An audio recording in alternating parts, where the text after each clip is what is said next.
All right, I'm here at Yale University in New Haven, Connecticut, and check out this view. All right, so this is the second Ivy League school that we've been able to come to today, but you're not here for that. You're here to learn how Medicare works in Connecticut, so let's talk about that. Connecticut, you are a super unique state. You've got a lot of very interesting things and a lot of important things to understand with the rules that you have going on here. So let's start with Medicare supplement plans. First, the cost. Now, Medicare supplement plans, if you're a 65-year-old looking across the country, your average is $150 per person per month. Here in Connecticut, the average is $260 per person per month. Nationally, for a Plan N, the average is $120 per month. Here, it's $205 per month. So you're seeing considerably higher rates for your Medicare supplement plans, like a lot higher. And there are a few reasons for that. Number one, this is a community-rated state. Community-rated plans are not based on your age. You can be a 65-year-old or 105 years old and you're paying the same amount. Now, community-rated states typically have higher than normal supplement plan costs for a 65-year-old, but the older that you get, the more this normalizes to where if you're 85 years old, you're paying less than you would have on an issue age or attained age plan in most circumstances. Now, you still get increases with community-rated plans that are coming annually for rising healthcare costs and inflation, but again, your premiums are not based on your age. So that's one reason why your plan costs are a lot higher here in Connecticut. The second and probably more impactful reason as to why those costs are so much higher here is that you have unlimited open enrollment year-round here in Connecticut. What that means is that the big problem with supplement plans is that you can have medical underwriting.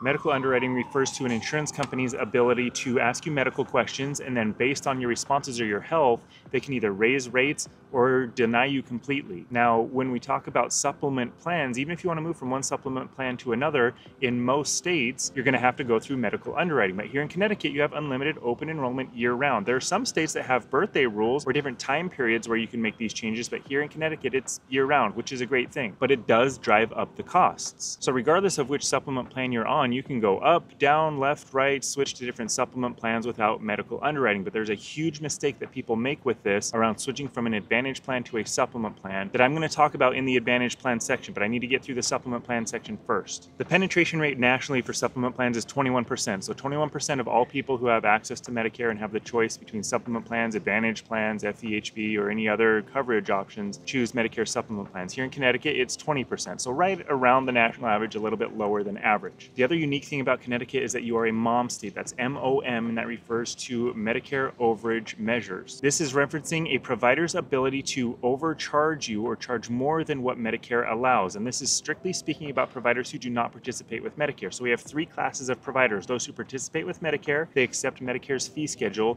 and they accept the billing that Medicare is going to pay them. The second would be non-participating providers. What this is referring to are those who do not accept Medicare as the full payment, and they can charge up to 15% more. And that 15% is often referred to as an excess charge, and is your responsibility on every Medicare supplement plan with the exception of G and F. And then the last group of providers are those who have completely opted out. They don't bill Medicare, they're not going through Medicare, and you're paying them out of pocket for everything that you would need or that you would want from them. So what we're referring to with the MOM states is that middle section, those who do not participate with Medicare and who can charge excess charges. But in MOM states, they're not allowed to charge excess charges. So in most states, there are only 8 that are MOM states, but in most states, let's say you have a $1,000 bill and you go to a non-participating provider, then they could charge 15% more, $150 that would go to you if you weren't on a Plan G or Plan F that you would have to pay. But here in Connecticut, they cannot do that. But it's something to keep in mind if you're comparing a Plan G to Plan N, because if you have a Plan N, which doesn't cover excess charges,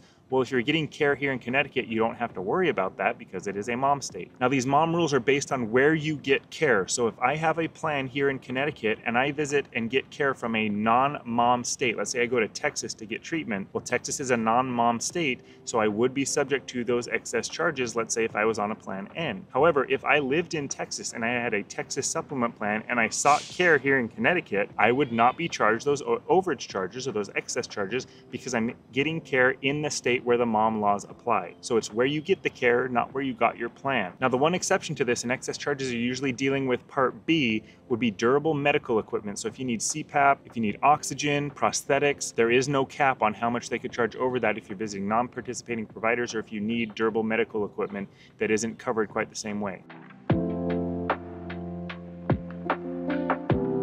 All right, I'm going to wrap up the supplement plans section with those who are pre-65 on Medicare, and then we'll go to Advantage plans where we have huge mistakes that people make here in Connecticut. So pre-65, you're qualifying for Medicare because you're disabled, you have end-stage renal disease, which is ESRD, or you've been diagnosed with ALS or Lou Gehrig's disease. In this instance, and in most states, you either have no access to supplement plans, period, or you have access to a limited numbers. Like some states, it's only Plan A or only Plan B. And then typically, the costs are much, much higher than what somebody who is 65 would pay. Here in Connecticut, you're looking at a limited number of letters, the supplement plans A, B, C, and D, and they are considerably higher costs than a 65-year-old would pay. So just something to keep in mind. You could go with an Advantage plan. You could go with Original Medicare only. If you are on an employer plan, whether that's your own employer or your spouse, then you can coordinate Medicare with your employer coverage plan. But Medicare supplement plans pre-65 are pretty expensive and you have limited letters. Once you do reach 65, that is a new window where you could jump on any of the supplement plan letters and you wouldn't be denied. You're paying the same amount that everybody else would be paying. All right, let's switch over to the Advantage plan conversation. There's a lot going on here. So in general, what we're looking at with Advantage plans is your maximum out-of-pocket. It's your maximum risk in a given year that you would need to pay. Once you reach that, the insurance company will take care of 100% of the costs above that for approved charges. And this resets every year. Now, the national average is $5,000 for Medicare Advantage plans. Here in Connecticut, the average is $6,800. So you're quite a bit higher than the national average for your average Advantage plan max out-of-pocket. Now, these are averages, so you will see plans that are higher. You will see plans that are lower, but the average tends to be higher than the national average. With all of these plans, it's important to use an agent, and I harp on this in all of our videos. Number one, it doesn't cost you anything to use an agent. Number two, they're able to shop these plans for you and make sure that you're getting the networks and the providers that you want. And you've got some important hospital systems to deal with here in Connecticut on whether or not you want to use them. So that's why I always advocate using an agent. Even if it's not us, use our competitors, just use an agent to help you through this process. If you do want our help, I do have partners who are licensed and familiar with the plans here in Connecticut. My email is in the description of this video, or you can go to the retirementnerds.com.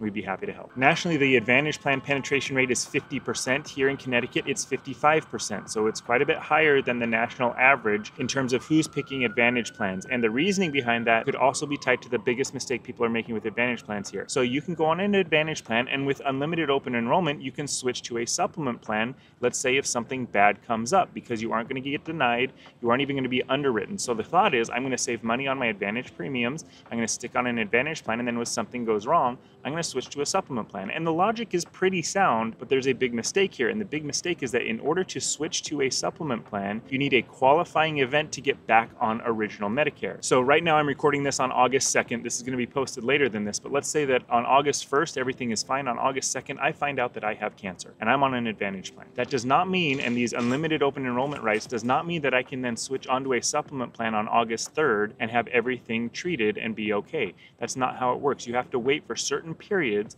where you are eligible to switch back to original Medicare. One of those would be the annual enrollment period that starts in October, but if you make that switch in October, your effective date or your start date for your supplement plan is going to be January 1st. So now from August until January 1st, I am responsible for my Advantage plan's coverage of that cancer treatment, which includes any prior authorizations or maximum out-of-pockets and co-insurance. If you qualified with a special election period, like you moved out of your Advantage plan's coverage area, or you qualified for low-income subsidy or moved into a nursing home, those are some of the examples of what would qualify you to move back onto original Medicare. But just because you want to is not a qualifying reason, and you wouldn't be able to make that jump until you meet one of the periods. In addition to those periods, an important part of this conversation is Part D drug coverage, because drug coverage is coming into this equation. It's included in your Advantage plan most often.